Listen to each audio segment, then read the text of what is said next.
नमस्कार दोस्तों, leaf of life tree में आपका फिर से स्वागत है।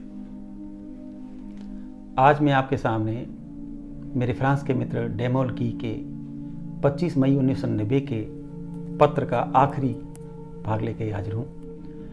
इस वीडियो में उन्होंने मुझे जो सरप्राइज़ भेजने की बात कही है उसके बारे में आपको जानकर अच्छा लगेगा। एक मित्र दूसरे मित्र के लिए बिना कुछ बताए उसके हित में क्या कर सकता है और क्या इस तरह से मित्रों को करना चाहिए, वो जानकारी आपको इस पत्र में मिलेगी। उम्मीद करता हूँ कि इस तरह के ये पत्र आपको पसंद आएंगे और इस पत्र के बाद में और भी पत्रों का ये जो सिलसिला है काफ़ी लंबा चला है और उसमें कई ज्ञानवर्धक और रोचक बातें हैं जो आपको आनंदित करेगी। तो देखते रहिए लीफ ऑफ लाइफ ट्री। अब मैं आपको उस सरप्राइज के बारे में बताना चाहता हूं जो मैंने आपको भेजा था, परंतु आपको मिला नहीं। मुझे ये जानकर निराशा हुई कि आपको मेरा सरप्राइज नहीं मिला।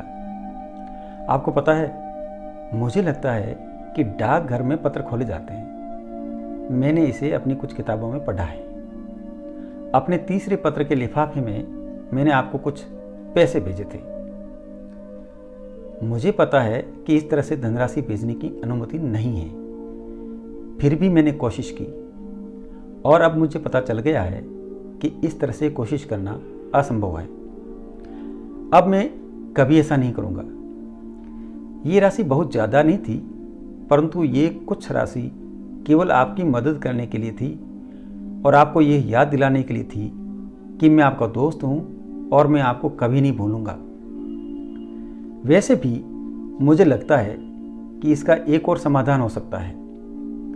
मुझे अपने डाकघर जाकर इस तरह से धन भेजने की संभावनाओं के बारे में पता करना चाहिए। मुझे लगता है कि आपको कुछ भेजना संभव है, लेकिन यह आपको मिलेगा या नहीं इसके बारे में मैं ठीक से कुछ नहीं कह सकता। आपको अपने शहर में अपने डाकघर जाकर यह पता करना होगा कि मैं आपको पैसे किस तरह से भेज सकता हूँ। हो सके तो अगले पत्र में आप मुझे ये पता करके बताना। मुझे खेद है कि जो सरप्राइज़ मैंने आपको भेजा था वो आपको नहीं मिल पाया, लेकिन हो सकता है कि मैं आपको कुछ वस्तुएं खरीद कर भेजूँ। आप अपने पोस्ट ऑफिस से पूछकर मुझे बताना कि आपको ये किस तरह से मिल सकती है। आपने मुझे जो सांप की कैंचुली यानी खाल भेजी है उसके लिए बहुत बहुत धन्यवाद। यह रेगिस्तान का सांप है। आप जानते हैं कि हमारे यहाँ फ्रांस में रेगिस्तान नहीं है, लेकिन हमारे यहाँ छोटे छोटे सांप होते हैं जो काटते नहीं हैं। देरी से पत्र लिखने और आपके पत्र का देरी से जवाब देने के लिए मुझे क्षमा करें। मेरे पास करने के लिए बहुत सारे काम होते हैं और समय पर्याप्त नहीं होता।